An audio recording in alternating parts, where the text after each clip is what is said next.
primeira epístola de João, onde ele vai dizer que há filhos do diabo e também há filhos de Deus.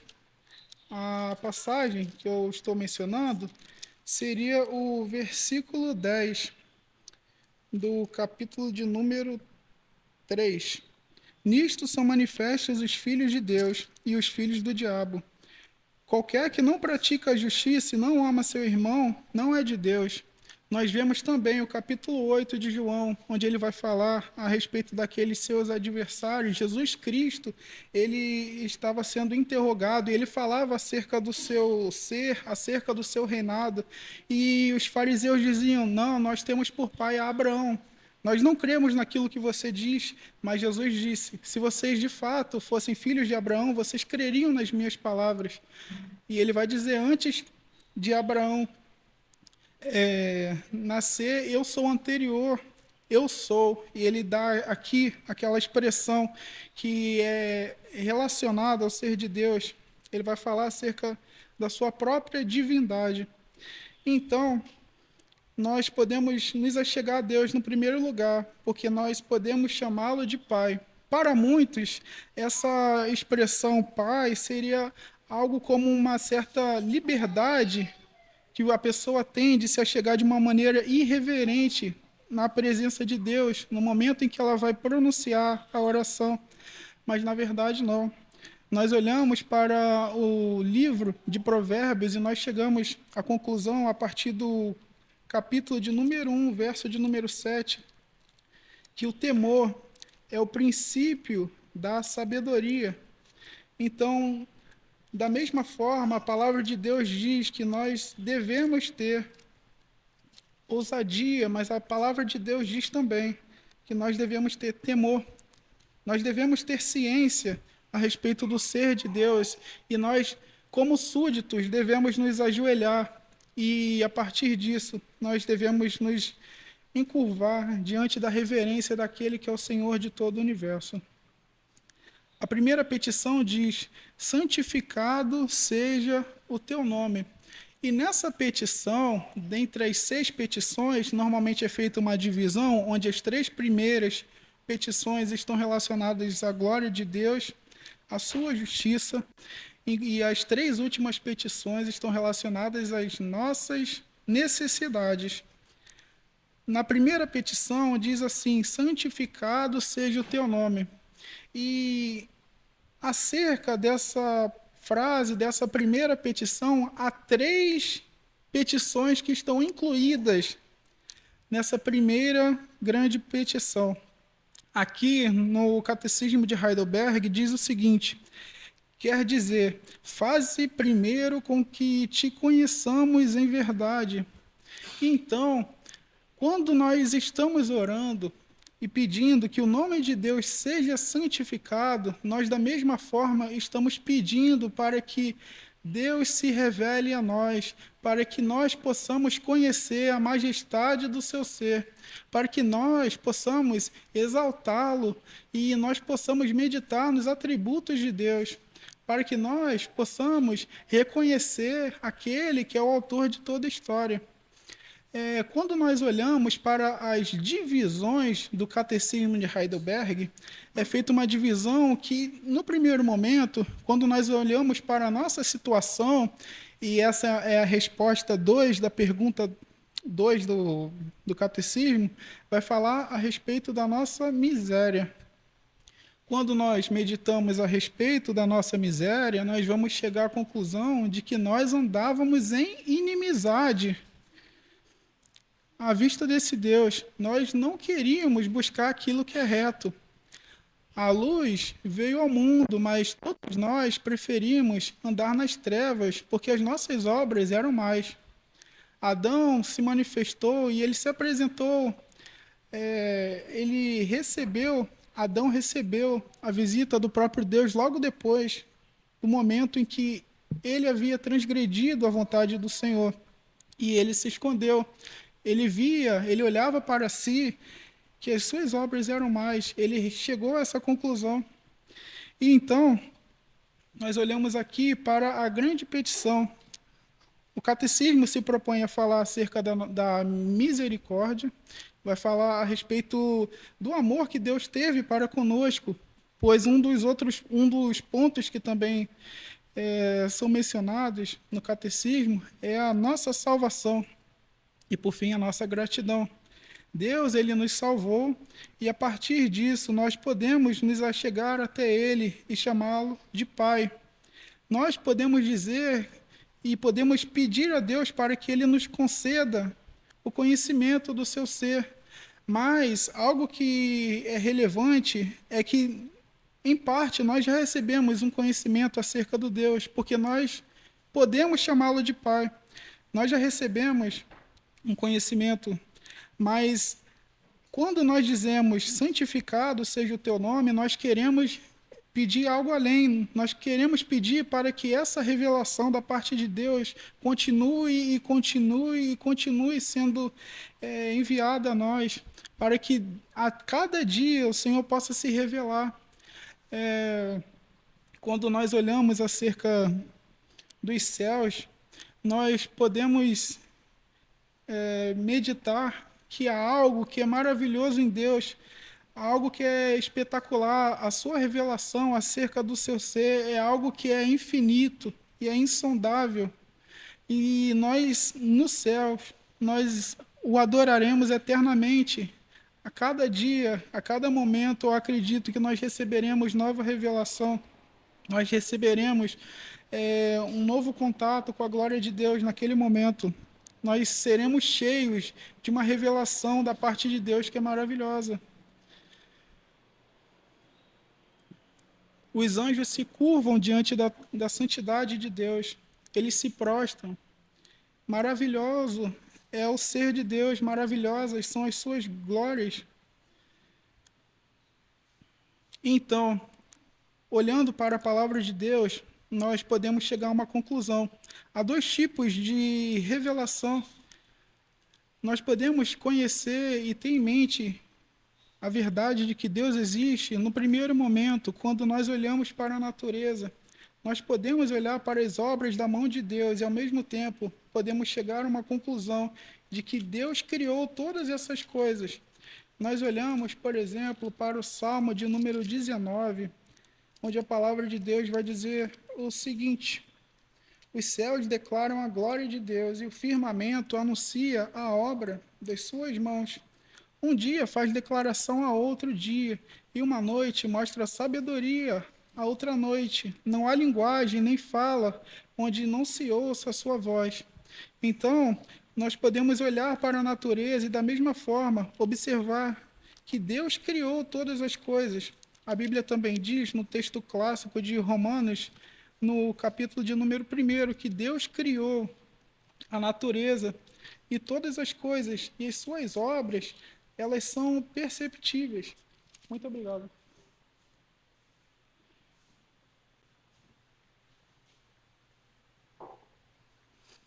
As obras de Deus podem ser encontradas na sua natureza, nas coisas que foram criadas. Mas ainda assim, observando que há um Deus, os homens passaram a converter a verdade de Deus em mentira. Passaram a crer e a louvar a própria criatura, ao invés do Criador, que é bendito eternamente. Então, quando nós pedimos, no primeiro lugar, santificado seja o teu nome, nós queremos que Deus se revele a nós. Nós pedimos para que Deus continuamente permaneça nos revelando acerca da sua verdade, acerca do seu ser. Então, no primeiro momento, nós vemos que há um aspecto que também está ligado a nós. Nós podemos olhar, por exemplo, para as próximas perguntas, por exemplo, acerca das 3 petições que dizem respeito à glória de Deus. Quais seriam estas? Santificado seja o teu nome, venha o teu reino e seja feita a tua vontade, assim na terra como nos céus.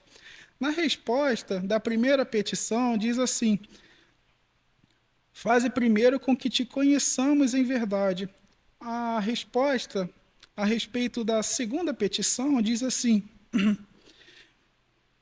governamos por tua palavra e por teu espírito de tal maneira E a terceira petição, a resposta diz assim: faze com que nós e todos os homens renunciemos à nossa própria vontade.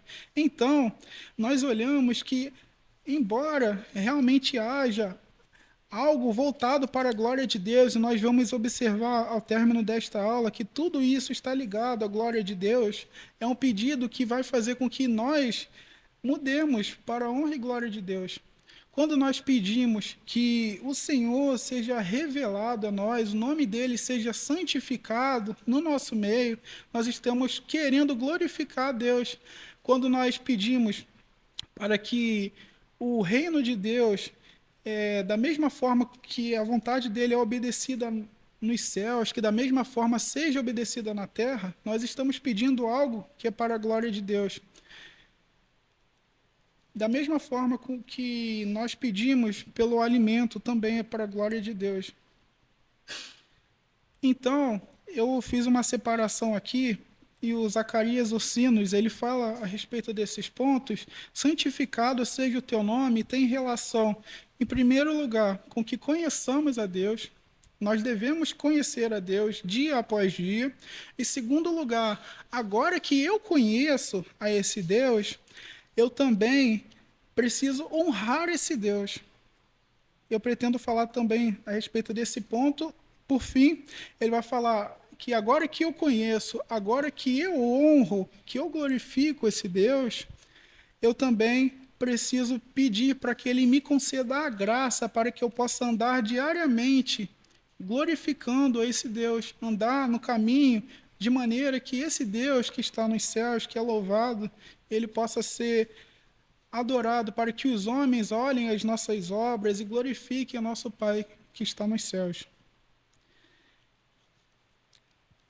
No primeiro momento, quando é dito santificado seja o teu nome, as pessoas podem chegar a uma conclusão de que nós estamos pedindo por algo para que o nome de Deus seja considerado mais santo, como se houvesse, de certa forma, uma insuficiência a respeito do nome de Deus, mas não é isso. Quando diz santificado seja o teu nome, quer dizer que nós devemos glorificar esse nome. Ele deve ser um nome mais santo para nós, em nós, através de nós. Não simplesmente como se da parte de Deus houvesse qualquer insuficiência, não seria isso. Mas nós precisamos, é necessário que Deus cresça e que nós venhamos diminuir todos os dias. Então, que o nome de Deus seja santificado através de nós. E aqui foram separados alguns versículos, por exemplo, a respeito da outra revelação. A revelação natural, que eu havia mencionado anteriormente, ela não é capaz de fazer com que o homem seja salvo dos seus pecados, seja perdoado. O homem, ele pode crer realmente, ele pode ver que Deus existe através das coisas que foram criadas. Reparem nas florestas, reparem na natureza, reparem nos animais. Eles são maravilhosos. Deus faz as coisas de uma maneira que realmente nós podemos ficar espantados com a criatividade do ser de Deus. Realmente.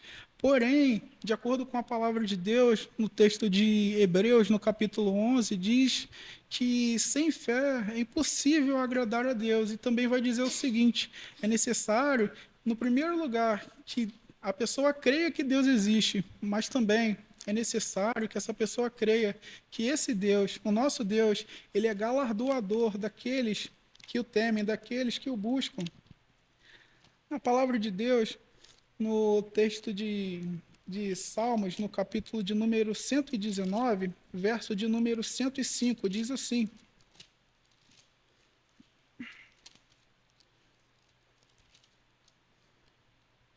lâmpada para os meus pés é a tua palavra, e luz para o meu caminho.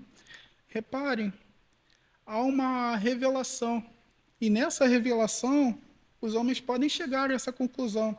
Qual a conclusão? Lâmpada para os meus pés é a tua palavra, e luz para os meus caminhos. E eu pergunto, que revelação é essa? O próprio texto diz, é a palavra de Deus. Acerca do conhecimento de Deus, o Senhor disse, Jeremias 9, a partir do verso de número 23. Assim diz o Senhor: não se glorie o sábio na sua sabedoria, nem se glorie o forte na sua força, não se glorie o rico nas suas riquezas. Então vai dizer o seguinte, verso 24: mas o que se gloriar, glorie-se nisto, em me conhecer, que eu sou o Senhor, e faço beneficência e juízo e justiça na terra, porque destas coisas me agrado, diz o Senhor. Nós, na primeira petição, estamos pedindo por algo aqui que o Senhor nos disse. É necessário que vocês me conheçam. Se gloriem nisso, em me conhecer. Os israelitas, em determinado momento, eles haviam perdido a revelação da lei na época na revelação do Senhor, na época do rei Josias. De repente, eles encontraram o livro e muitos daqueles judeus, eles se gloriaram, dizendo que eles eram muito sábios, eles eram cumpridores daquela lei. Mas Deus fala: a sua glória não vale para nada, vocês vão perecer, porque quando nós nos gloriamos na verdade de Deus, nós vamos chegar à conclusão que o catecismo fez questão de nos revelar. O que que diz a palavra de Deus? À medida que nós nos chegamos a Deus, que nós conhecemos a verdade dele, nós vamos chegar a uma conclusão de que nós somos miseráveis. Nós vamos chegar a uma conclusão de que, à medida que nós nos aproximamos do Senhor, mais há em mim, mais do que eu vejo em mim precisa ser mudado. Nós somos santificados, mas nós recebemos um conhecimento, uma exposição maior da parte de Deus acerca da sua lei. Eu também separei o texto de Jeremias, no capítulo de número 31, verso de número 33, diz assim a palavra de Deus: mas esta é a aliança que farei com a casa de Israel, depois daqueles dias, diz o Senhor. Porei a minha lei no seu interior, e a escreverei no seu coração, e eu serei o seu Deus, e eles serão o meu povo. Então diz assim, verso 34: e não ensinará mais cada um a seu próximo, nem cada um a seu irmão, dizendo: conhecei ao Senhor, porque todos me conhecerão, desde o menor até o maior deles, diz o Senhor, porque lhes perdoarei a sua maldade e nunca mais lembrarei dos seus pecados. Então, aqui ele está falando no verso 34 do capítulo 31 de Jeremias, que o Senhor ele vai se revelar a essas pessoas e essa maldade ela será perdoada. E quando nós pedimos para que o nome de Deus seja santificado, nós pedimos justamente para que o conhecimento do Senhor seja espalhado, seja manifestado através de nós, em nós, para a glória dele. Então, nós vemos que, da mesma forma, a primeira petição e as outras duas, elas falam acerca da glória de Deus, mas para que o Senhor nos use para a glória de Deus. Quando vai falar a respeito do reino de Deus, Deus usa a expansão do seu reino através de nós, através da pregação do Evangelho, através do testemunho que nós devemos ter. E esse é um ponto aqui que o catecismo vai falar nessa pergunta de número 122. Então é necessário realmente que nós preguemos para que o reino de Deus seja presente aqui nessa terra. Algum irmão teria algum comentário?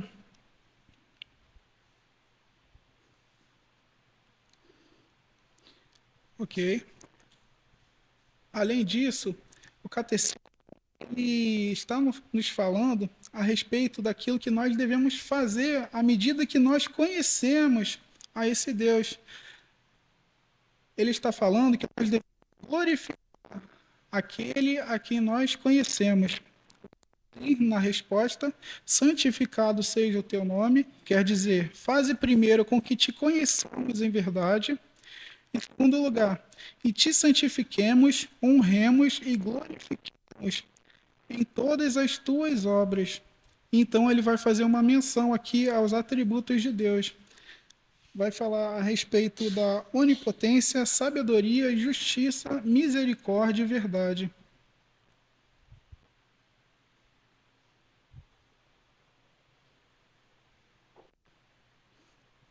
Agora, então, que nós conhecemos a esse Deus, algo deve ser produzido em nós. É necessário que nós venhamos a adorar esse Deus. É necessário que esse conhecimento possa produzir em algo, em nós, frutos dignos de arrependimento. É necessário que, à medida que nós reconhecemos a nossa miséria, é necessário que, à medida que nós reconhecemos o amor de Deus, a sua misericórdia, a sua justiça, os seus atributos, é necessário que Deus produza em nós frutos. É necessário que nós o adoremos. Todos os cristãos, à medida que eles recebem a revelação de Deus, eles devem adorar esse Deus. O que faz um cristão no momento que ele recebe a nova natureza de Deus? Ele ora e ele agradece por algo que ele não tinha, algo que o dinheiro não pode comprar, algo que o homem natural não consegue compreender. Nós olhamos aqui a respeito desse ponto em que Deus se revela a nós, no contexto da nossa miséria. O que a palavra de Deus diz no texto de 1 Coríntios 2, no versículo de número 14? Ele vai falar que ao homem natural é impossível compreender as coisas de Deus, porque elas se discernem espiritualmente. Os homens, eles não conseguem compreender uma verdade, e Deus se revela a esses homens. O primeiro passo que o homem deve fazer, a partir do momento que ele recebe essa bênção, é glorificar a Deus. Ele agradece a Deus.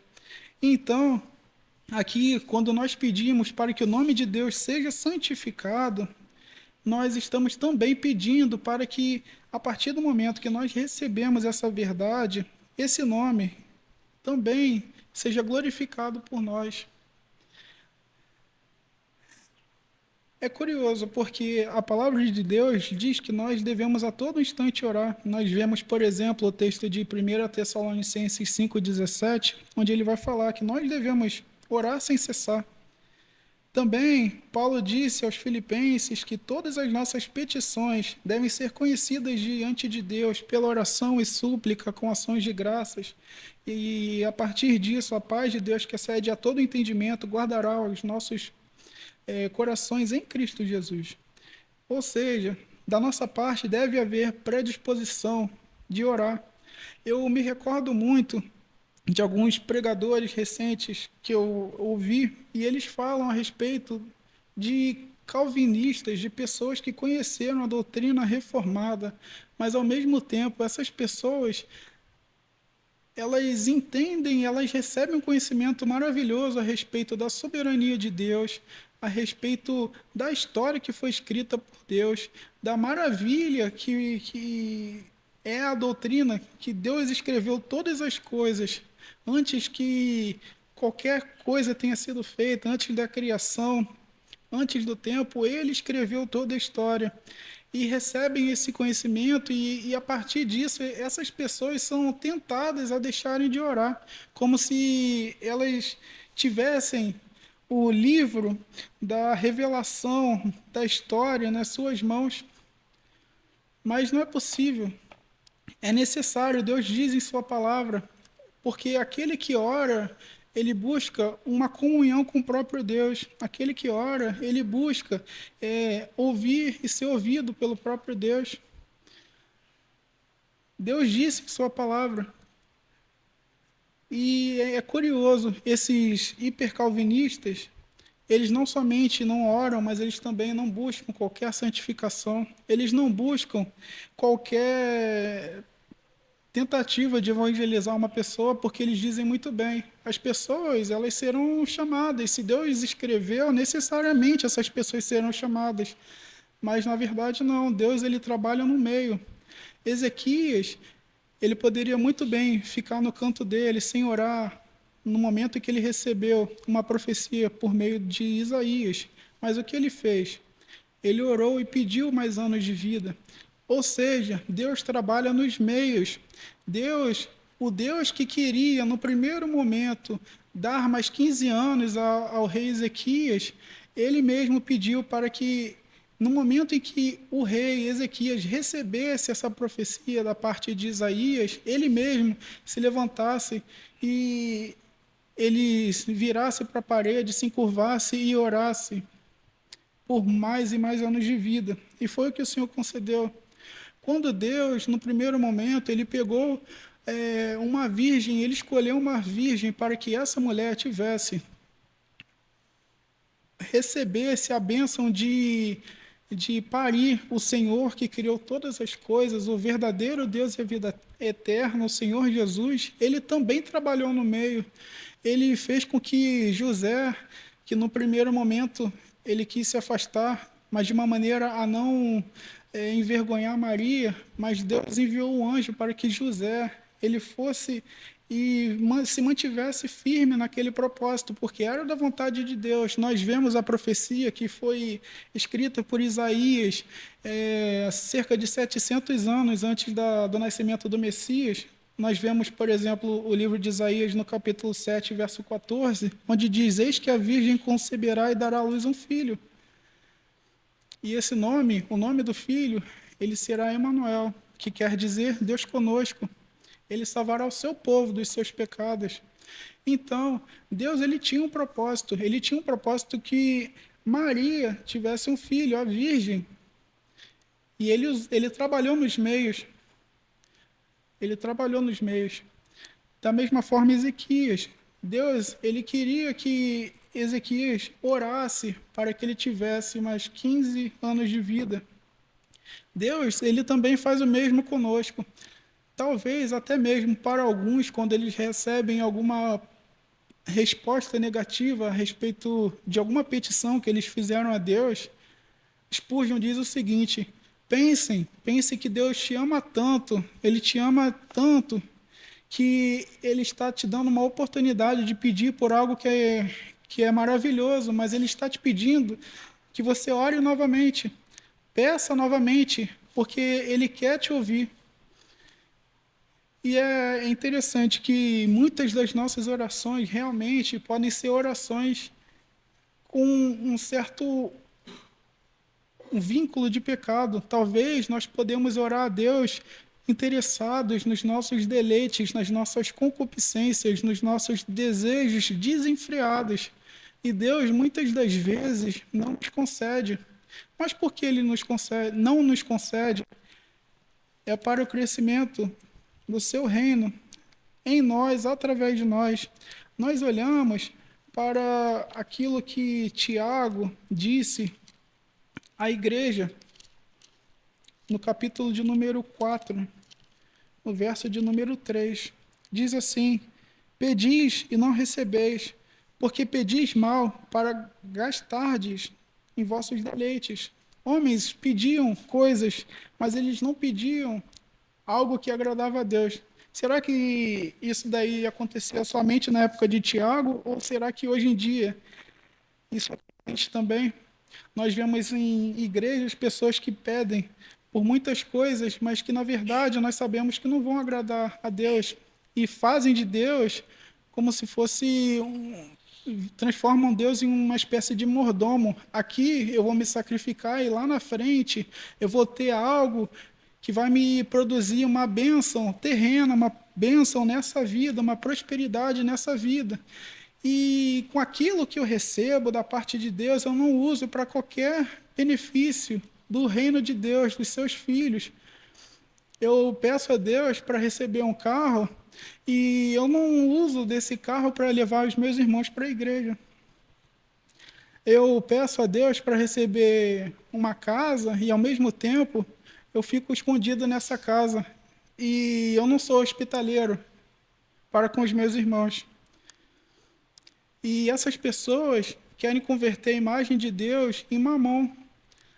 Ou seja, qual que é o primeiro ponto que eu mencionei na primeira petição? Santificado seja o teu nome. Que realmente nós reconheçamos o verdadeiro Deus. Conhecer o verdadeiro Deus seria, basicamente, você conhecer quem Ele é de fato. Talvez para muitos dos cristãos, entre aspas, de hoje em dia, eles criam para eles uma figura de um ídolo, alguém que não corresponde ao verdadeiro Deus, ao Deus revelado na sua palavra. E a partir disso eles pedem e pedem e pedem. E eles recebem exatamente aquilo que eles querem. Eles recebem. Deus fala em Romanos no capítulo de número 1. Vocês vão seguir exatamente o curso daquilo que vocês estão pedindo. Vocês vão receber algo que não vem de Deus, mas vocês vão receber algo para que vocês desfrutem nessa vida das concupiscências dos vossos corações. Então, a respeito do Deus verdadeiro, nós vemos aqui o exemplo que eu mencionei de Tiago. Eles pediram e não receberam. Essa é uma bênção também, com certeza, porque Deus, ele repreende aquele a quem ele ama. E se ele assim não faz a nós, é porque, com certeza, o Deus onisciente, ele sabe muito bem que há algo que nós não precisamos ter. Há algo que nós pedimos, mas nós pedimos mal. Por quê? Porque nós pedimos para as nossas próprias concupiscências, as nossas carnalidades, para não usarmos para a vontade de Deus, para a sua glória e a sua justiça. Algum irmão teria algum comentário?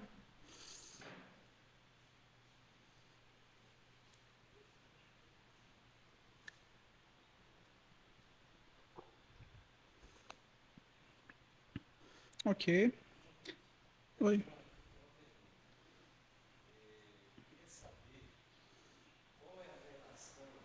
Qual é o elo de ligação? Talvez já tenha dito e eu não tenha prestado atenção. Qual é o elo de ligação entre a santificação do nome de Deus e a santificação pessoal de cada cristão? É Uhum. porque nós somos feitos à imagem e semelhança de Deus, é porque nós carregamos o nome de Deus. Perfeito. Na última parte dessa resposta, ele vai falar justamente o seguinte: vocês devem santificar o nome de Deus, vocês devem conhecer o nome de Deus, vocês devem, à medida que vocês conhecem, vocês devem glorificar esse Deus, e, por fim, à medida que vocês conhecem, que vocês glorificam esse Deus, agora vocês devem pedir ao mesmo Deus a graça de vocês receberem uma nova vida, vocês receberem a santificação do próprio Deus, para que o nome de Deus seja glorificado. Então ele vai dar um contraste, porque se vocês não fizerem assim, o nome de Deus vai ser blasfemado. Logo, à medida que um cristão recebe conhecimento, e na minha opinião, e aqui o Zacarias ele faz justamente essa ligação, quando ele fala, usa o termo blasfemar, e os autores bíblicos também usam desse termo, seria uma ligação do terceiro mandamento aos cristãos. O que significa isso? O terceiro mandamento diz o quê? Não tomarás o nome do Senhor teu Deus em vão, porque o Senhor não terá por inocente aquele que o invocar em vão. Logo, quando alguém recebe do conhecimento de Deus, recebe a verdade de Deus e essa pessoa manifesta um mau testemunho, ela está fazendo com que o nome de Deus seja blasfemado pelos gentios, por aqueles que não receberam a vida eterna. Então, nós vemos o contraste a respeito desse ponto no capítulo de número 5, a partir dos versos de 13 a 16, lá em Mateus. Eu vou falar um pouquinho mais para frente, mas você percebe realmente que tem uma ligação, o testemunho com o nome de Deus. As pessoas podem dizer o seguinte: ah, então esse é o Deus de Israel? Esse é o Deus que salvou determinada pessoa? Olha como ele vive. Se ele vive assim, então da minha parte, eu posso estar salvo também. Por quê? Porque pelos seus frutos vocês serão conhecidos. Então, quando nós fazemos aquilo que é reto, aquilo que é santo, o nome de Deus é exaltado, o nome de Deus é glorificado. Então, eu percebo essa ligação. Tá bem? Algum outro irmão teria alguma colocação? Ok. Eu gostaria de convidar os irmãos para que possamos abrir em alguns textos. Êxodo, no capítulo 34.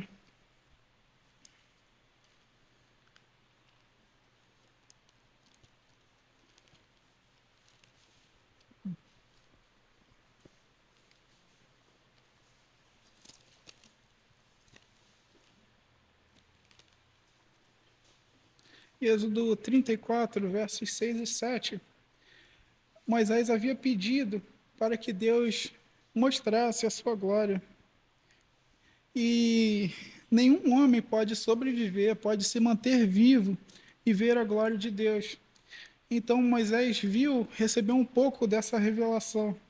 a respeito da glória de Deus.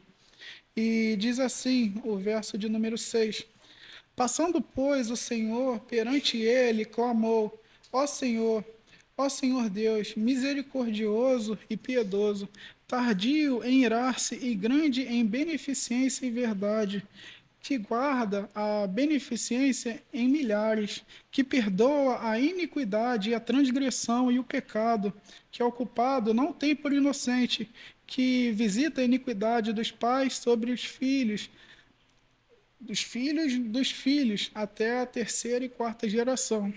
Então, nós observamos aqui, tem justamente ligação com esse ponto. Ele recebeu um conhecimento da parte de Deus e ele adorou esse Deus.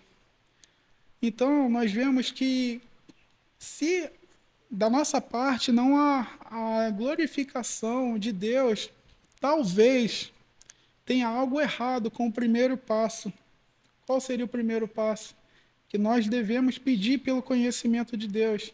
Se da nossa parte nós não buscamos glorificar esse Deus, talvez nós não tenhamos conhecido a Deus verdadeiramente.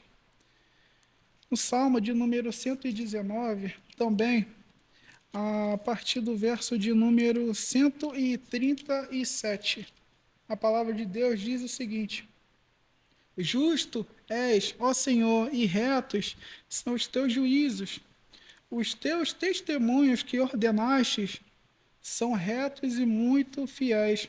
Aquela pequena adoração que Moisés fez quando ele viu essa glória de Deus, fez com que ele fizesse uma doxologia, ele dissesse palavras de exaltação ao nome de Deus. E essas palavras, elas foram canonizadas também nos Salmos.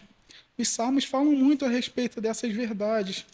Pulando um pouco de página, no Salmo 145, versos de 8 a 9, a palavra de Deus diz o seguinte: Misericordioso e compassivo é o Senhor, tardio em irar-se e de grande misericórdia.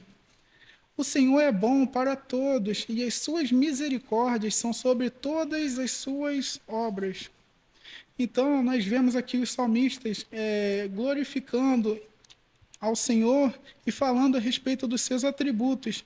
Aqui na pergunta de número 122, eles falam justamente sobre esse ponto. Eles reconhecem, eles santificam, eles honram, eles glorificam as obras de Deus.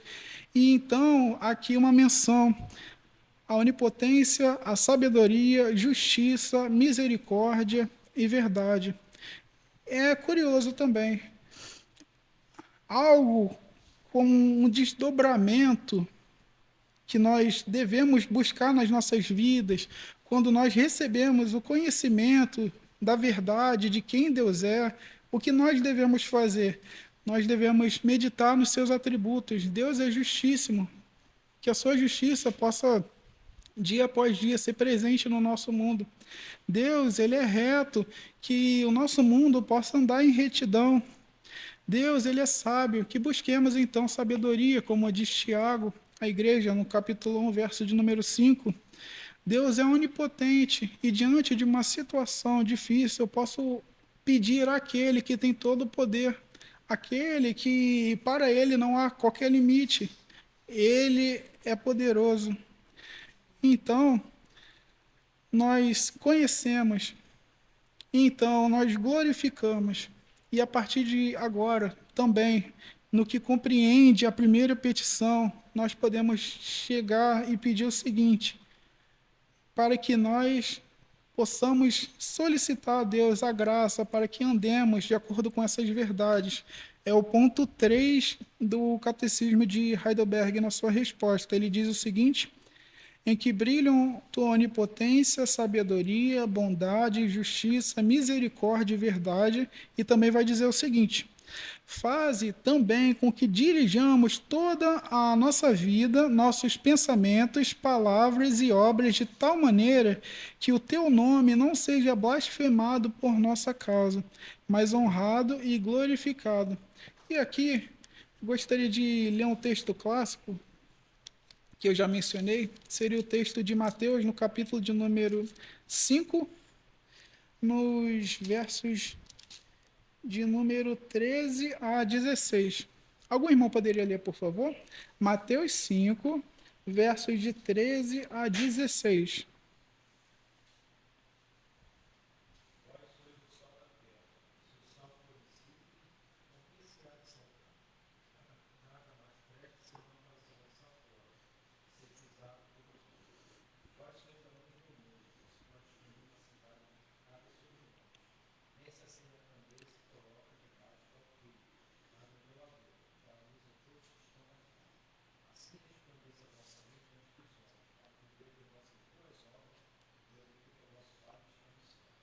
Amém.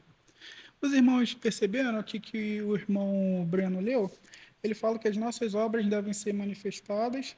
Ela é como uma lâmpada que nós, no primeiro momento, botamos debaixo da mesa, mas, na verdade, nós devemos botar no alto para que ela resplandeça e as nossas obras fiquem evidenciadas. E, à medida que aqueles que veem essas obras, essas pessoas glorifiquem a nosso Pai que está nos céus.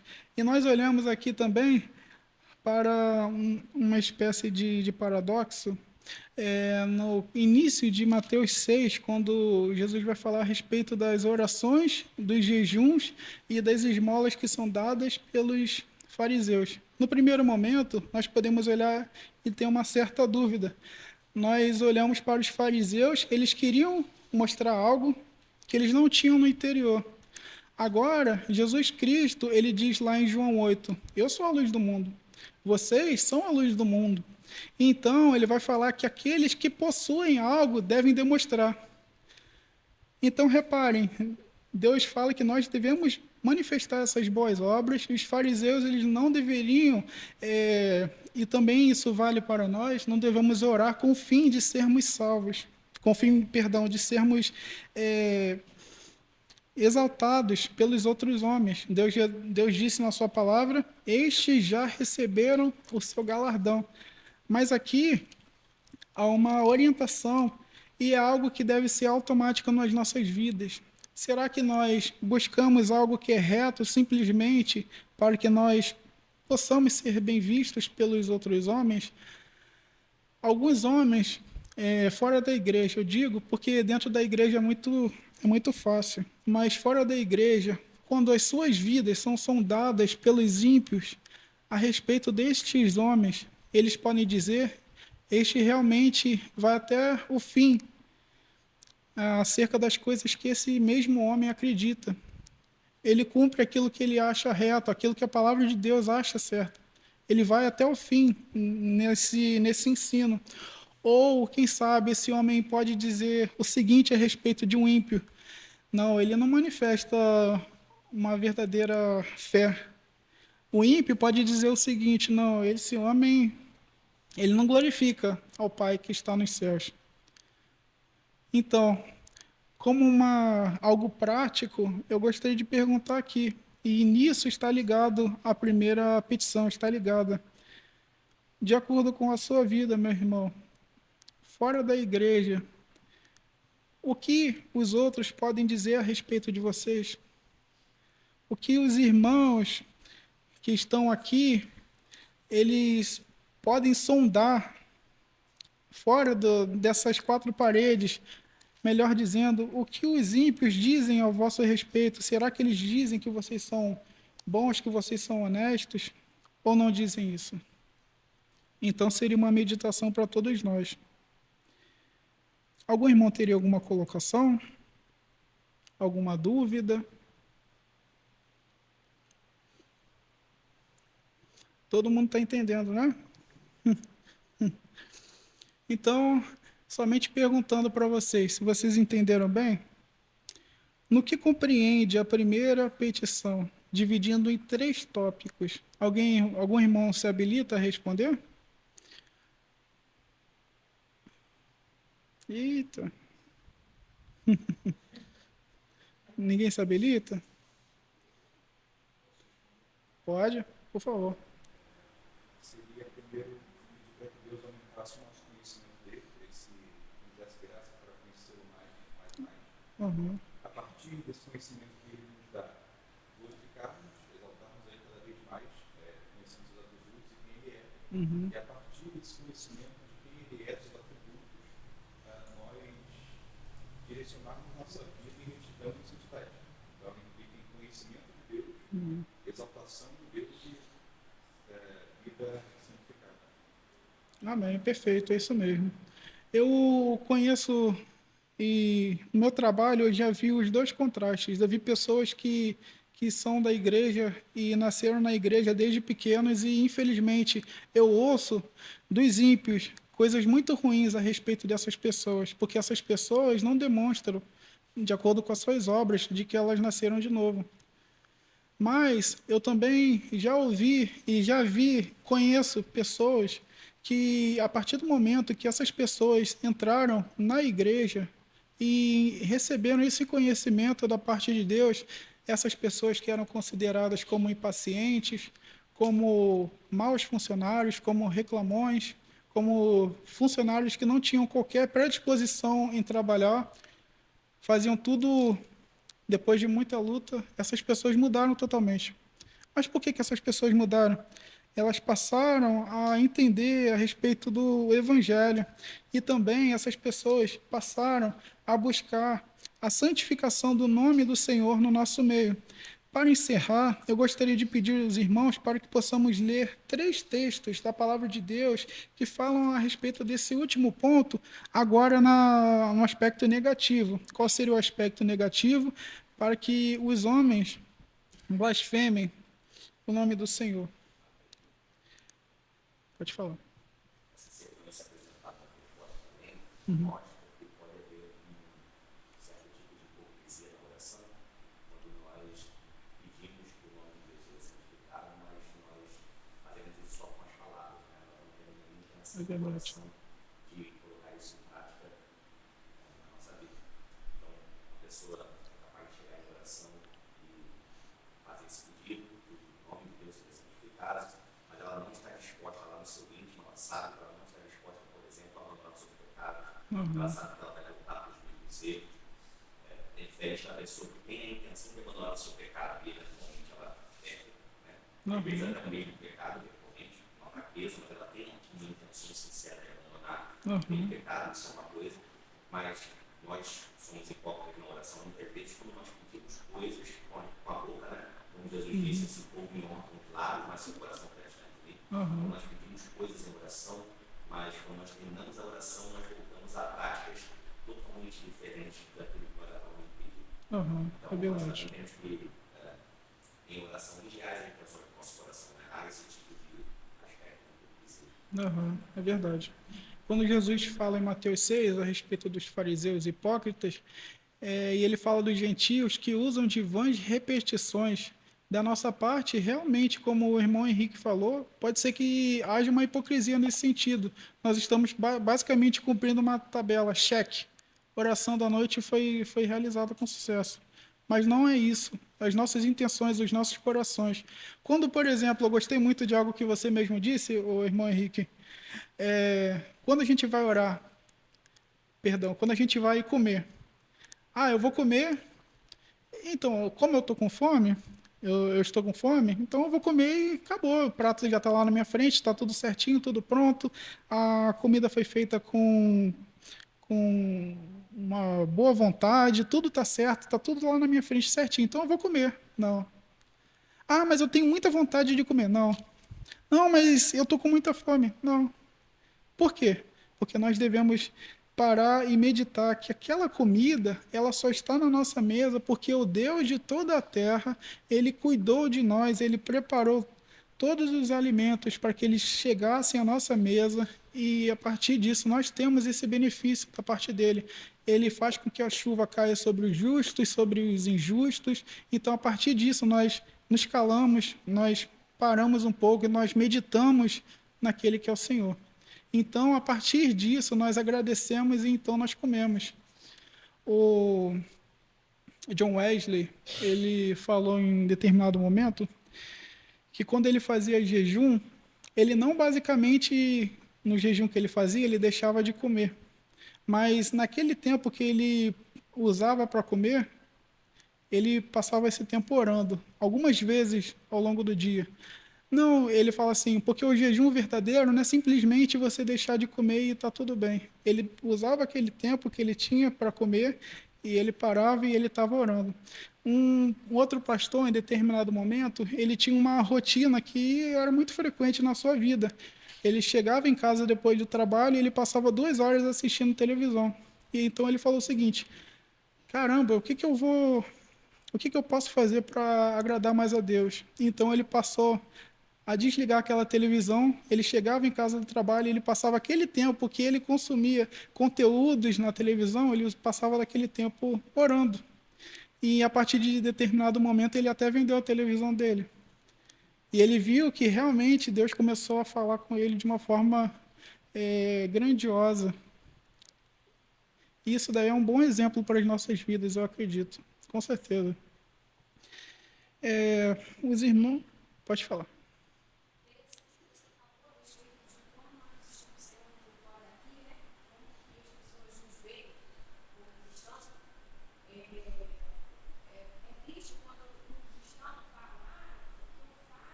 Uhum.